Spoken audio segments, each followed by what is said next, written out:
Welcome to the 5th video in the series 12 Steps to Spiritual Freedom. Peter is about to explain that Martha's feelings of shame are associated with her ego that has been identified and exposed. He will also assure her that she is not her ego and that a power greater than herself can help her rise above the thoughts and feelings generated by the ego.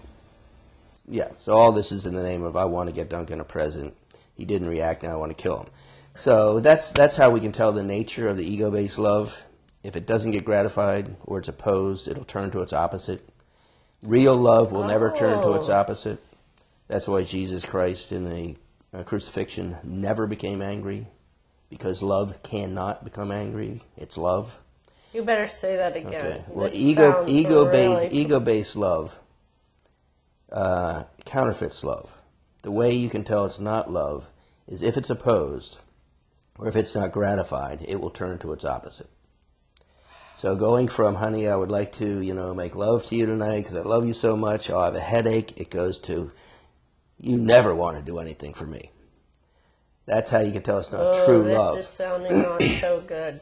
It's not so good for the ego. If there were not a spiritual part of us, there would be no hope. Okay. That's why from this, we look at this, and we're doing this homework because we recognize it's our spiritual problem. And the ego does not recognize that. It's still active and alive in us. But we have a part of us that really wants to be free of this way of reacting and this way of relating to the ones we love. It wants a heart of flesh.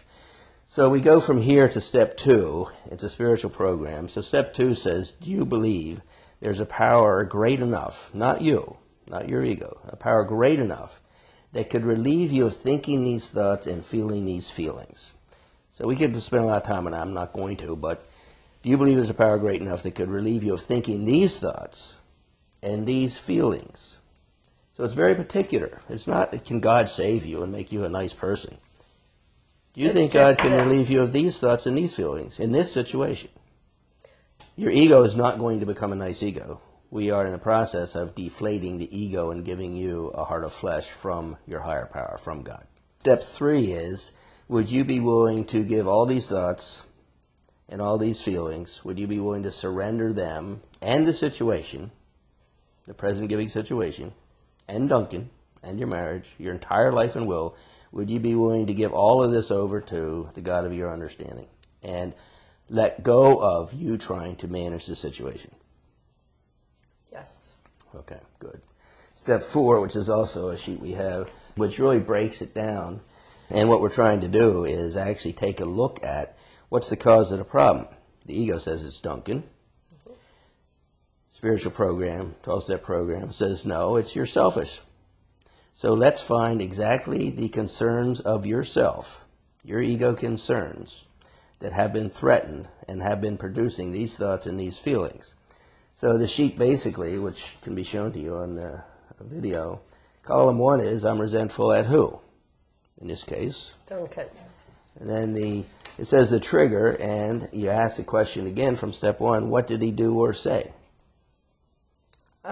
He opened a present and said thank you. That's good.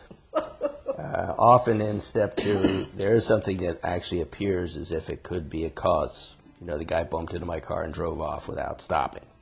But often in my own experiences, it's simple as that. I had one uncle who I was very upset at, and when I had to write down what did he do or say, he gave up his job, came to my house to take care of me because my mother had died. If you can't resent a guy doing that, what good are you? So, and you just write down what did he do or say. It's actually like the court of law. You actually say what he did or said. If you said something like he opened it and he just showed no appreciation whatsoever, what did he actually do or say? The facts. Yeah, the facts, ma'am. He opened it and said thank you. So the next column, what we're looking at is the ego is selfish. It only has a certain number of concerns. It's very simplistic. It likes what people think about it, social and esteem. And it likes stuff, economics, and it has sexual ambitions, one way or another.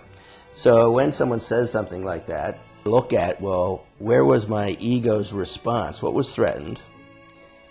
That's what my ego responded to when those concerns for itself were threatened.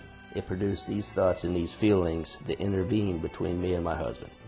So when he said thank you, and it wasn't enough, what parts of your ego concerns were threatened? Oh, you're going to have to walk me through this. Well, it might be your social, you weren't appreciated enough. Yeah, that is, yes. So it might be your sexual ambitions to be really loved and adored for the wonderful gift. Yeah, that would be a really big one. Okay, so your social, your esteem. Social esteem is loved and adored and appreciated in a visible, expressed way. Yeah, and if you look at it, that's what the ego gave the present for. The ego didn't give the present to make Duncan happy. The ego was paying for the gratification of being loved and didn't get its drug. So now okay, now it is here angry. is a tremendous amount of shame right there in this moment. When you identify that for me and you say, you know, the ego's paying to be loved and adored. Yeah, okay. Okay, so the ego has prostituted me or with a present in order to be loved and adored. Yes. And when you said that, physically, I just get like, Right. ugh, Right. ugh, this is so embarrassing, Pete. Okay. So can you Good. just shine a little light Yeah. on that? This is a tough one for Martha. Pete has suggested that her ego was being nice to Duncan because it wanted to buy his love. Martha had a physical reaction of deep shame when Pete said this. In the next video, Pete will clarify that the feeling of shame has nothing to do with Martha. It's the ego being identified and getting defensive. Pete will shine more light on this in the next video as he takes Martha through steps 2, 3, and 4.